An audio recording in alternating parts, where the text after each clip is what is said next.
어떻게 탄생했으며 그 이름은 어디서 왔을까요?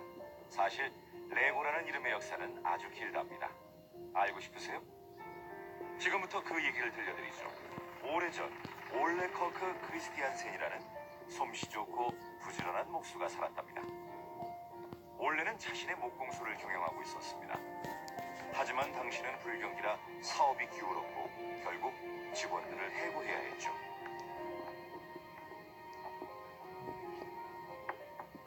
들어오게. 작업실 문을 닫고 제 소지품을 꾸렸습니다.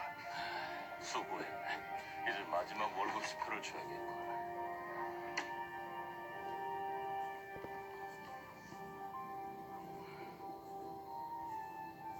잘 지내게.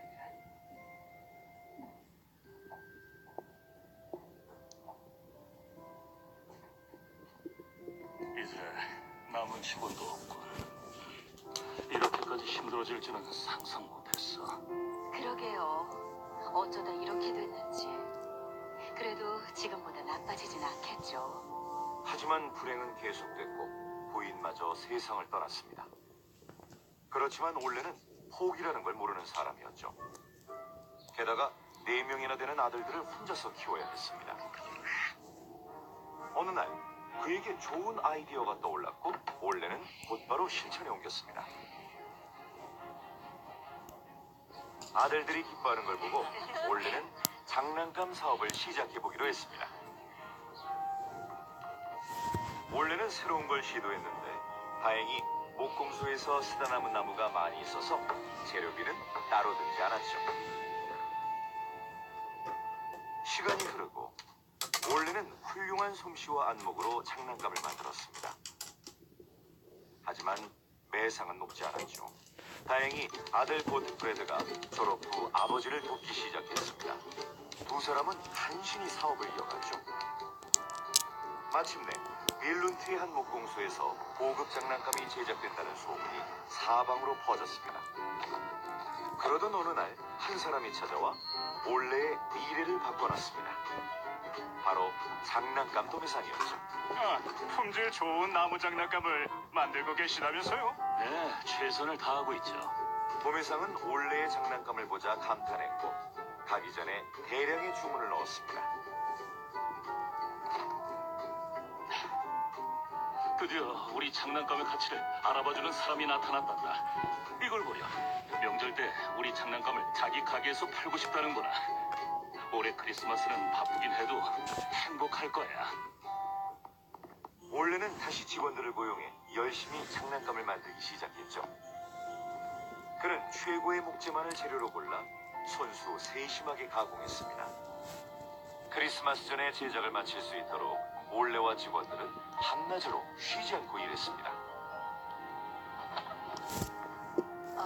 무슨 문제 있나요, 아버지? 이거 정말이지. 큰일 났구나. 갑자기 편지가 한 통 도착한 겁니다. 장난감 도매상이 파산을 해서 주문한 장난감을 살 수 없다는 내용이었죠. 어떡하면 좋죠? 크리스마스는요? 음식 살 돈도 없는데요. 걱정 말거라. 그럼 이제 어떡하시려고요? 나한테 맡기렴. 장난감을 직접 팔아보마. 망설일 시간이 없었죠. 올레는 곧 장난감을 차에 싣고 출발했습니다. 그는 손재주는 아주 좋았지만 판매 기술은 형편없었죠. 직접 자기 솜씨나 작품을 자랑하는 것이 어색했기 때문이었습니다. 그래도 장난감을 팔려면 포기할 수 없었습니다. 크게 히트할 거예요. 마음에 드는 거 있으십니까? 장난감은 마음에 드는데 지금 현금이 부족해서요. 돈 말고 물물 교환은 어때요? 그게 좀 돈이 필요한데요. 그래도 결국 올레는 장난감을 모두 파는 데 성공했죠. 생각만큼 수입은 높지 않았지만 올레의 가족은 무사히 크리스마스를 보낼 수 있었습니다. 시간이 계속 흘렀지만 올레의 장난감은 여전히 기대만큼 팔리지 않았습니다. 올레는 회사 이름을 바꿔보기로 했습니다. 뭐가 좋을까? 장난이 있으면 좋겠는데 잘 논다는 뜻을 담고 싶군. 레그 고트는 덴마크어로 잘 논다라는 뜻이죠. 뭐가 좋을까? 뭐로 하지? 누가 힌트라도 알려주면 좋겠는데.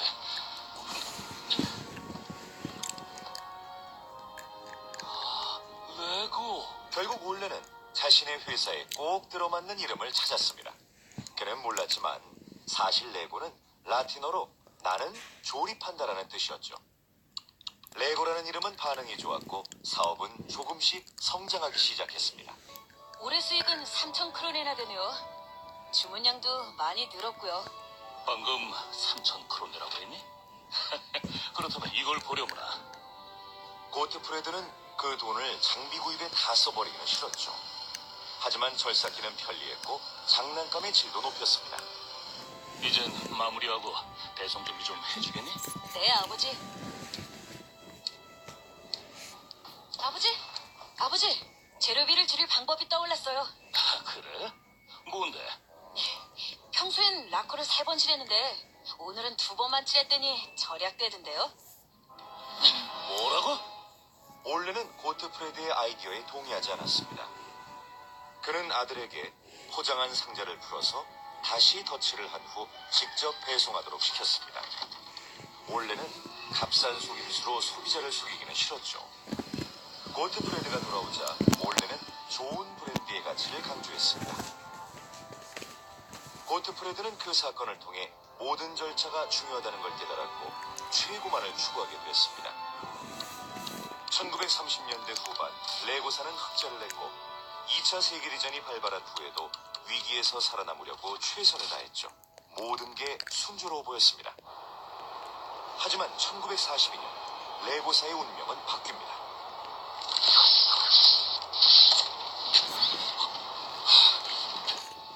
불이 났어요. 목공소에 불이 났어요. 소방차가 도착했을 때 목공소가 이미 모조리 불에 탄 후였습니다. 레고사의 모든 디자인과 모델도 잿더미가 됐죠. 올레는 절망했습니다. 그동안의 모든 성과가 무너지고 회사까지 잃게 됐으니까요.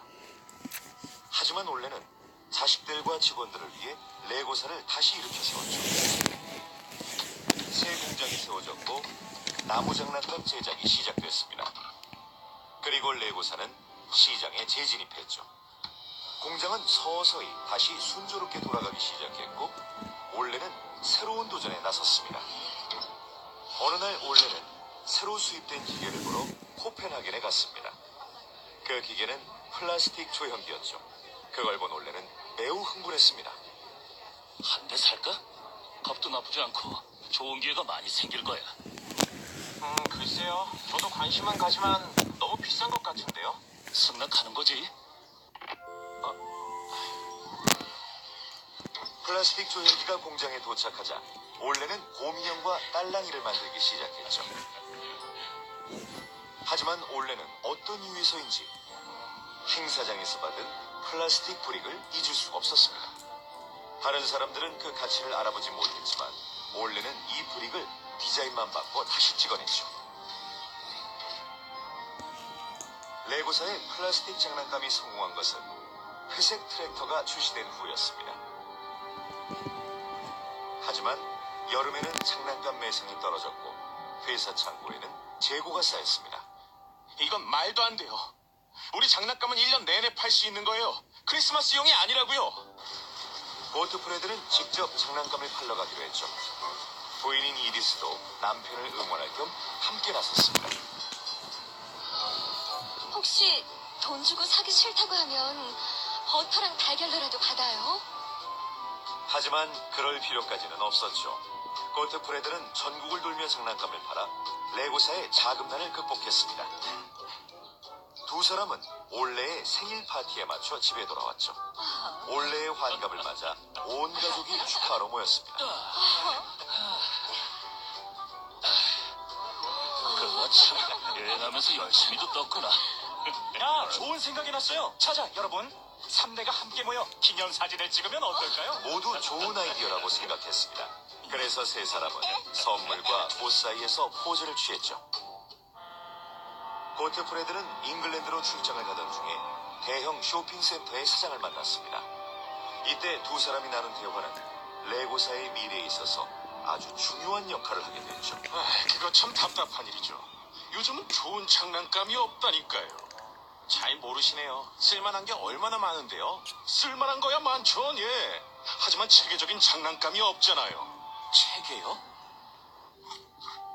체계라고? 정말 체계가 부족해. 대체 뭘 하고 있는 거냐, 고트프레드? 문제는 체계가 없다는 거예요. 장난감은 아이디어도 중요하지만 시스템이 있어야죠. 전 체계적인 장난감을 만들고 싶어요. 요즘 장난감은 완제품으로 나오잖아요.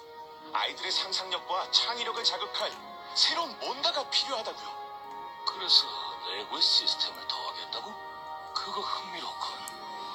그해 레고는 최초의 조립완구를 생산하기 시작했습니다. 아이들은 레고로 집을 지을 수 있었죠. 타운 플랜 시리즈로 장난감 마을을 만들고 교통안전에 대해서도 배울 수 있었습니다. 저희 남매도 몇 시간씩 레고 브릭을 가지고 놀곤 했죠. 많은 사람이 저희 남매를 부러워했습니다. 장난감 공장에서 자랐으니까요. 레고 시스템은 크게 성공했죠. 고트프레드는 레고를 해외로 수출하기 시작했습니다. 레고는 엄청난 인기에 힘입어 전 세계 곳곳으로 수출됐죠. 제가 뭘 만들었나 보세요. 그거 아주 멋지구나, 키엘드. 원래 레고 브릭은 장난감 집을 짓는 용도였지만 그 가능성은 무한했습니다. 하지만 문제가 하나 있었죠. 들어올릴 수가 없어요. 자꾸 무너져 버린다고요. 고트프레드는 생각했죠. 레고 브릭이 서로 달라붙어 있도록 만들 수는 없을까? 그건 생각만큼 쉽지 않았죠. 고트프레드는 브릭 안에 튜브를 만들어서 고정력을 강화했습니다. 이제 레고는 그냥 브릭이 아니라 무한한 가능성을 지닌 건설용 시스템이었죠. 이를 계기로 레고는 크게 변화했습니다. 아이들의 상상력만 있으면 레고는 무엇이든 될 수 있었고 끊임없이 재탄생했습니다. 그 한계는 상상력뿐이었죠. 보세요, 아빠. 이제 뭐든지 만들 수 있어요. 안타깝게도 올해는 레고 브릭의 성공을 직접 보지 못하고 세상을 떠났습니다. 고트프레드는 혼자 남겨졌죠. 게다가 공장에 또 화재가 나서 나무 장난감 생산 라인이 파괴됐습니다. 하지만 고트프레드는 아버지 올레처럼 최선을 다해 노력했고 절대 포기하지 않았죠. 그리고 언제나 당당하게 시련에 맞섰습니다. 레고의 판매량이 늘자 회사 규모도 커졌습니다. 고트프레드는 탁월한 안목으로 나무 장난감의 생산을 포기하고 레고 시스템에만 집중하기로 했습니다. 그 결정은 맞아떨어져서 신제품이 쏟아져 나왔고 레고의 입지는 더욱더 단단해졌습니다. 회장님, 이 중에서 어느 쪽이 더 낫다고 생각하세요? 글쎄, 저쪽이 더 낫군. 고트프레드는 성공에 안주하지 않고 더 큰 계획을 세웠죠. 레고를 전 세계로 수출할 수 있게 회사 근처에 국제공항을 건설하기로 한 것입니다. 아버지 올레가 그랬듯이 고트프레드도 실천력이 뛰어난 사람이었죠. 마침내 3년 후 빌룬트 국제공항이 탄생했습니다. 레고 공장을 방문하는 수많은 손님과 관계자들은 늘 모델링 작업을 보고 싶어 했죠. 방문객이 점점 늘다 보니 직원들이 일하기 힘들 지경이 됐습니다. 저기 잠깐만 기다리도록 하죠. 고트프레드는 그 해결책을 찾고 싶었죠. 레고 모델을 전시할 더 큰 공간이 필요했습니다. 회장님, 죄송합니다만 이번에 새로 나온 레고 기차를 가져왔는데요. 책상 위에 둘게요. 그 위에 놓기. 기차라고? 고트프레드는 레고를 전시할 놀이동산을 부상하기 시작했죠.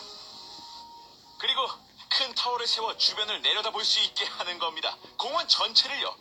모든 게 레고로 만들어진 세계죠. 레고랜드요. 그거 흥미롭긴 합니다만 방문객 수는 몇 명으로 예상하시죠? 글쎄요, 제 생각에는 20에서 30만 명 정도? 30만 명이요? 언뜻 들으면 많은 것 같지만 아버지의 예측은 보기 좋게 빗나갔습니다. 개장 첫 해에만 60만 명의 방문객이 찾아왔죠. 저희 가족은 직접 방문객을 맞이했고 그 전통은 지금도 여전합니다.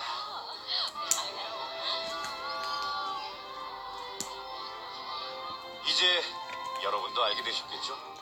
오늘날의 레고가 존재하는 것은 저희 할아버지가 높은 품질과 완벽함을 추구했기 때문입니다. 저희 아버지는 레고 시스템의 무한한 가능성을 믿었죠. 그리고 저는 아이들이 레고 시스템을 통해서 자신의 세계를 탐험하고 경험하며 표현하도록 돕고 싶습니다. 한계가 없는 세계를요. 그리고 저희는 여전히 최고만이 가치가 있다고 생각합니다. 특히 아이들을 위해서라면 말이죠.